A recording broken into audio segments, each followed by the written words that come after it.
हरे कृष्णा। ओम नमः शिवाय। प्रिय भक्तों, स्वागत है आपका मेरे यूट्यूब चैनल पूजा पाठ में। या देवी सर्वभूतेषु माँ बुद्धि रूपेण संस्थिता नमस्तस्यै नमस्तस्यै नमस्तस्यै नमो नमः। जय माता दी। माँ भगवती का आशीर्वाद आप सभी भक्तों पर सदा सर्वदा बना रहे। आपका दिन शुभ और मंगलमय हो। हे प्रिय भक्तों, आज गुप्त नवरात्रि का चौथा दिन है और गुप्त नवरात्रि के चौथे दिन 10 महाविद्याओं में से चौथी महाविद्या माँ भुवनेश्वरी की पूजा की जाती है और माँ दुर्गा के 9 स्वरूपों में से चौथा स्वरूप माँ कुष्मांडा की आराधना की जाती है। तो आज की वीडियो में आप सुनेंगे माँ भुवनेश्वरी और माँ कुष्मांडा की कथा। माता भुवनेश्वरी की पूजा से सभी प्रकार के सुख और सौभाग्य की प्राप्ति होती है।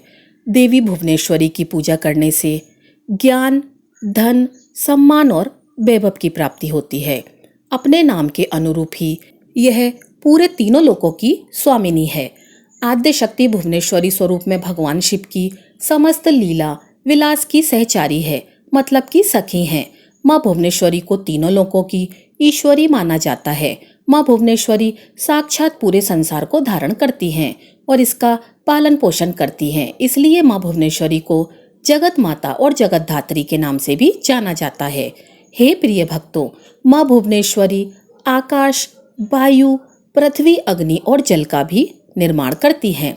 शास्त्रों में माँ भुवनेश्वरी को मूल प्रकृति कहा जाता है। शास्त्रों में ऐसा बताया गया है कि माँ भुवनेश्वरी भगवान शिव के वाम भाग में विराजमान रहती हैं। इनकी पूजा करने से ऐश्वर्य की प्राप्ति होती है और जीवन की सभी समस्याएं दूर हो जाती हैं और भक्तों की समस्त मनोकामनाएं भी पूर्ण करती हैं। पौराणिक कथाओं में माता भुवनेश्वरी को ही शताक्षी और शांकवर्णीय नाम दिया गया है। पुत्र प्राप्ति के लिए मनुष्य इनकी आराधना करते हैं। तो आइए सुनते हैं माँ भुवनेश्वरी की कथा। एक बार मधुकेंटव नामक दैत्य ने पूरी पृथ्वी पर हाहाकार मचा रखा था। तब सभी देवता मिलकर भगवान श्री हरि विष्णु के पास गए और उनको अपनी निद्रा का त्याग करने के लिए उनसे प्रार्थना करने लगे ताकि वे जल्दी से उठकर मधुकेंटव को मारकर उनकी रक्षा कर सके।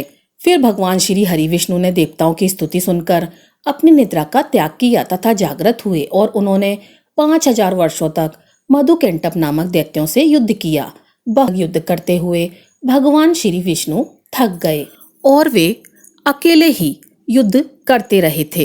अंत में उन्होंने अपने अंतकरण की शक्ति योग माया आद्या शक्ति से सहायता के लिए प्रार्थना की। तब देवी ने उन्हें आश्वस्त किया कि वे उन दोनों दैत्यों को अपनी माया से मोहित कर देंगी।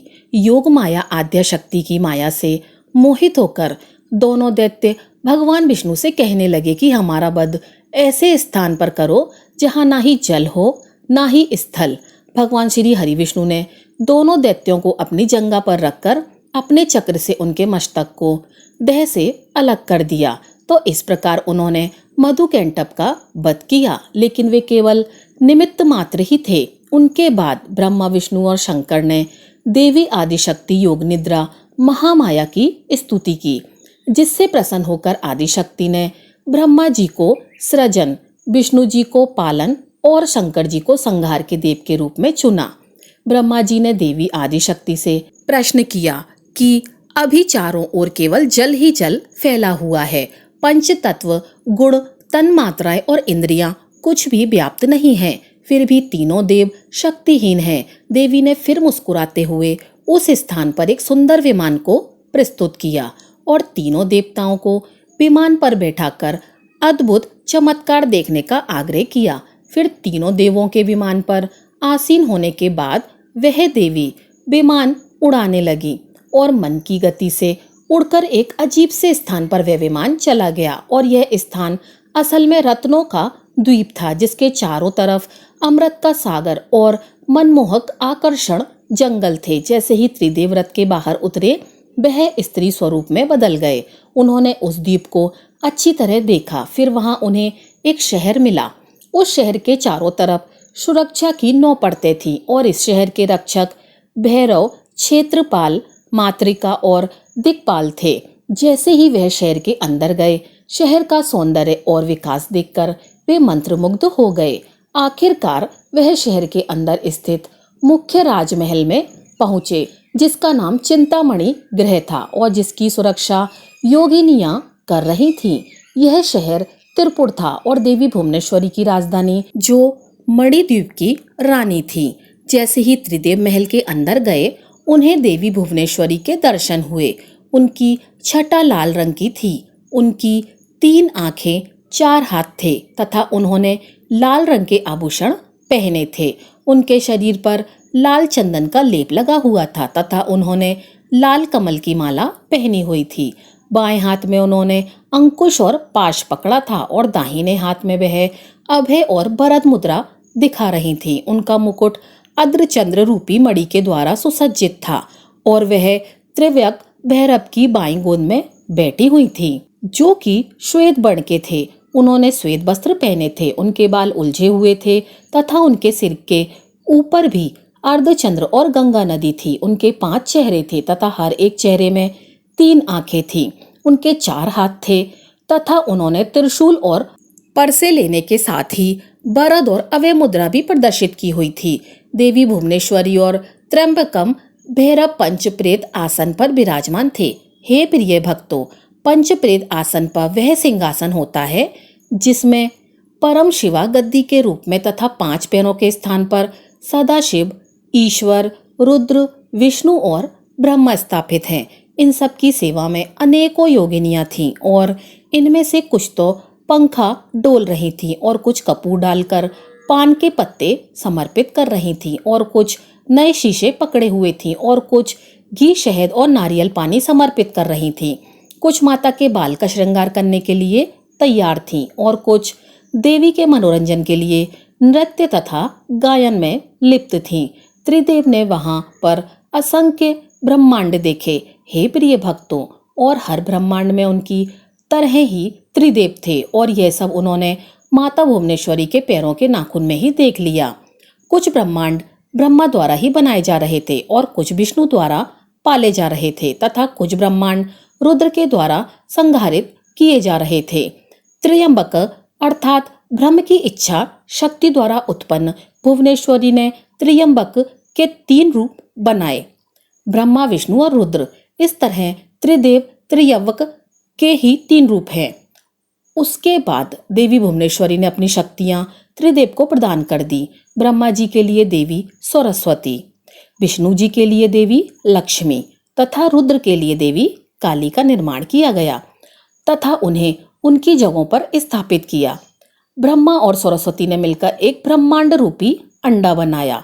रुद्र और काली ने इसे तोड़ा, जिसमें कि पंचतत्व स्वरूप में आए। इसके बाद पंचतत्व का उपयोग करके ब्रह्मा और सरस्वती ने संपूर्ण ब्रह्मांड की रचना की तथा विष्णु और लक्ष्मी ने इसके पालन पोषण का हर कार्य किया और अंत में रुद्र और काली ने ब्रह्मांड की समाप्ति की ताकि सरस्वती और ब्रह्मा जी पुनः रचना शुरू कर सकें।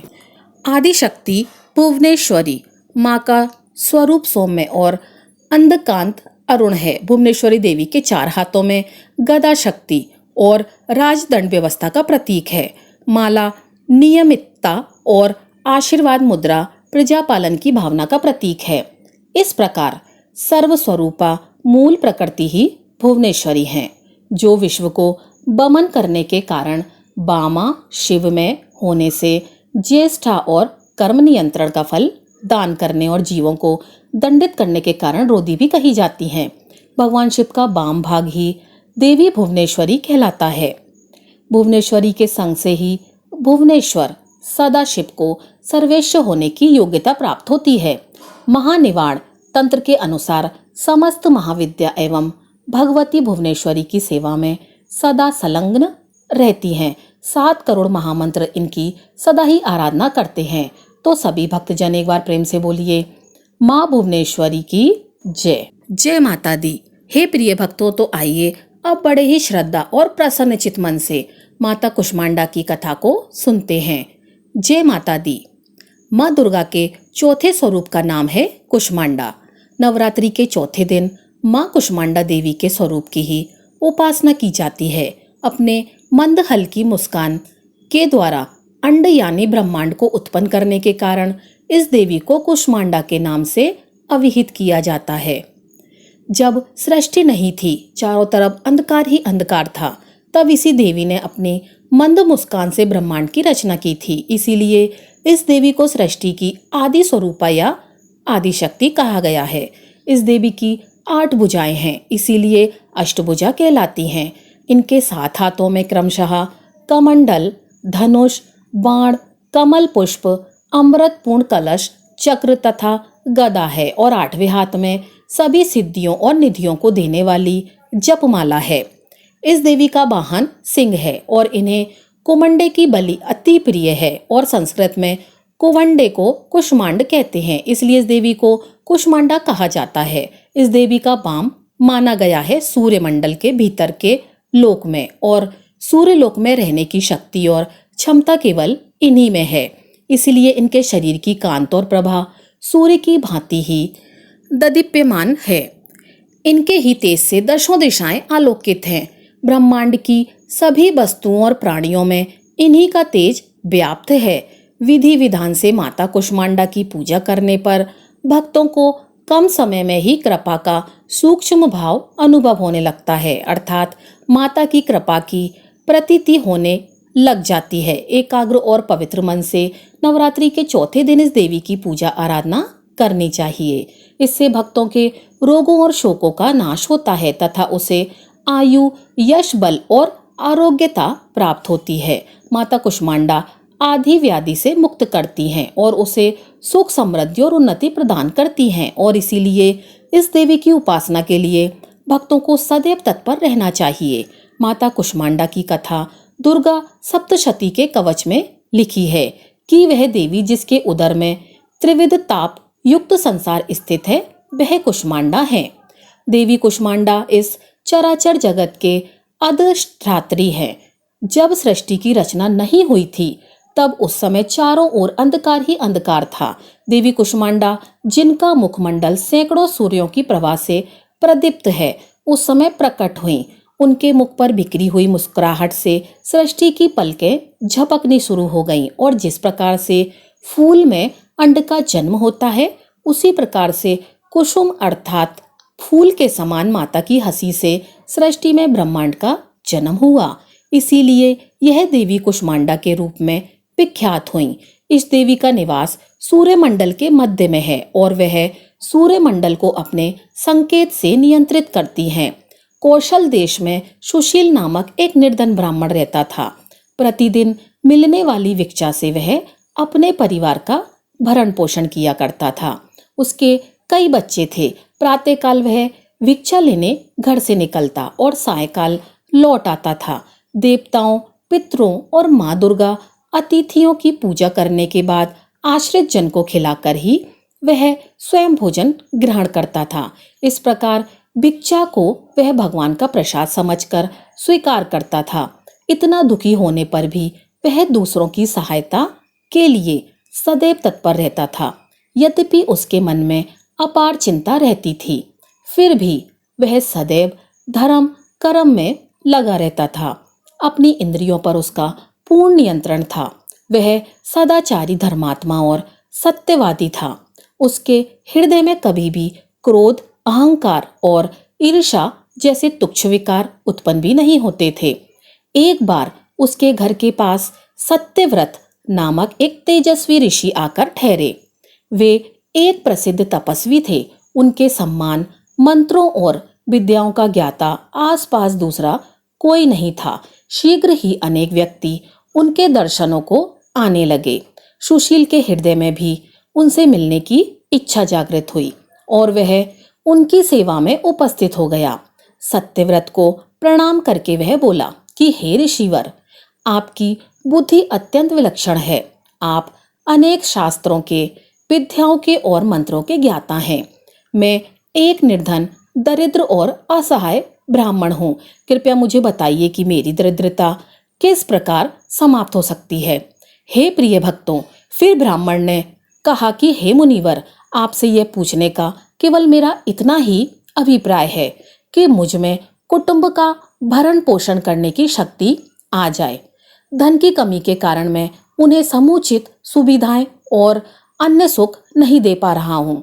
हे दया निधान, तप, दान, व्रत, मंत्र अथवा जप आपका कोई ऐसा उपाय बताने का कष्ट करें जिससे कि मैं अपने परिवार का यथोचित भरण पोषण कर सकूं। मुझे केवल इतने ही धन की अभिलाषा है जिससे कि मेरा परिवार सुखी हो जाए। हे प्रिय भक्तों, फिर महर्षि सत्यव्रत ने सुशील को भगवती दुर्गा की महिमा बताते हुए नवरात्रि व्रत करने का परामर्श दिया। महर्षि सत्यव्रत जी ने आगे कहा कि हे ब्राह्मण, मैं तुम्हें माता कुष्मांडा की कथा का श्रवण करवाता हूँ, अतः तुम उसे भली भांति मन लगाकर और स्वच्छ मन से श्रद्धा भाव से श्रवण करो।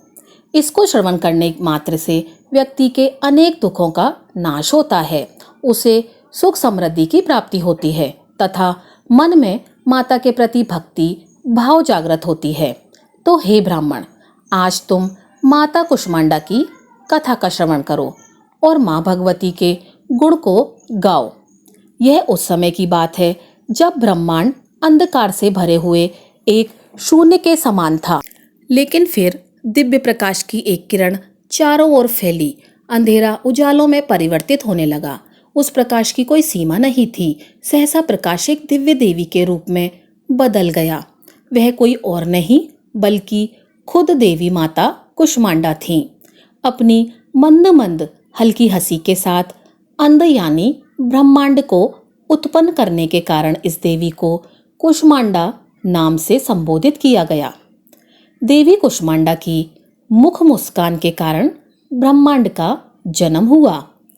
हे ब्राह्मण, उन्होंने ही पृथ्वी, सभी ग्रहों, चंद्र, सूर्य, तारे और आकाश गंगाओं को अस्तित्व में लाया।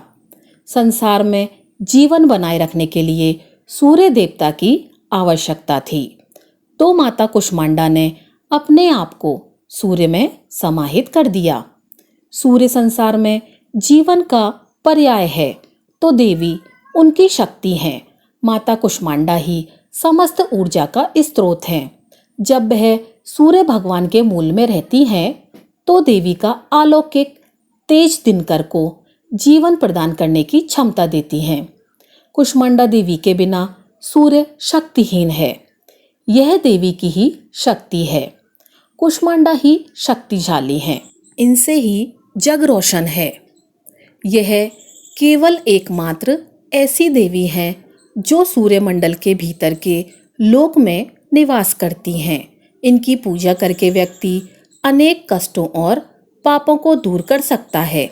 हे प्रिय भक्तों, फिर महर्षि सत्यव्रत बोले कि हे ब्राह्मण, माता कुष्मांडा की स्तुति करने से आयु, यश, शक्ति, बुद्धि होती है और साथ ही सभी रोगों से मुक्ति मिलती है।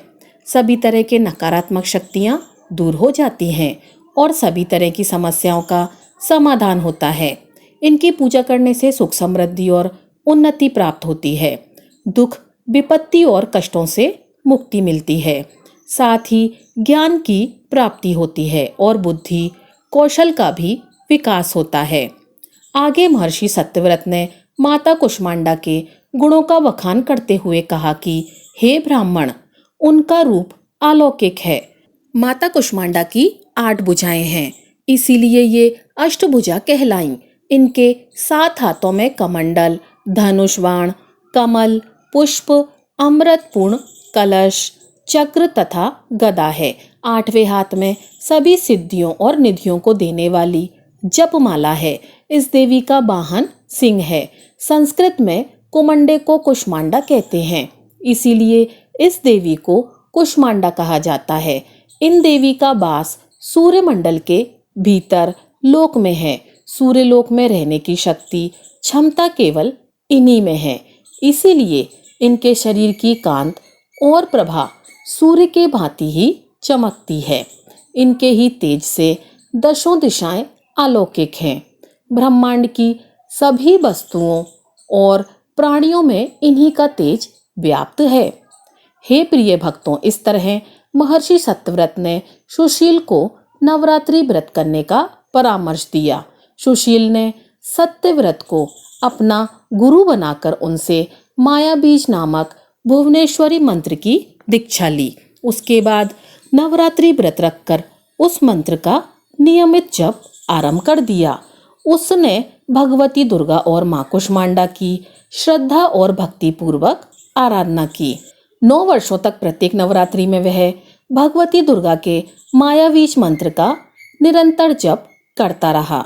सुशील की भक्ति से प्रसन्न होकर 9वें वर्ष की नवरात्रि में अष्टमी की आधी रात को देवी भगवती साक्षात प्रकट हुईं और सुशील को उसका अभिष्ट वर प्रदान करते हुए उसे संसार का समस्त वैभव, ऐश्वर्य और मोक्ष प्रदान किया। इस प्रकार भगवती दुर्गा ने प्रसन्न होकर अपने भक्त ब्राह्मण सुशील के सभी कष्टों को दूर कर दिया और उसे अतुल्य धन संपदा, मान सम्मान और समृद्धि प्रदान की।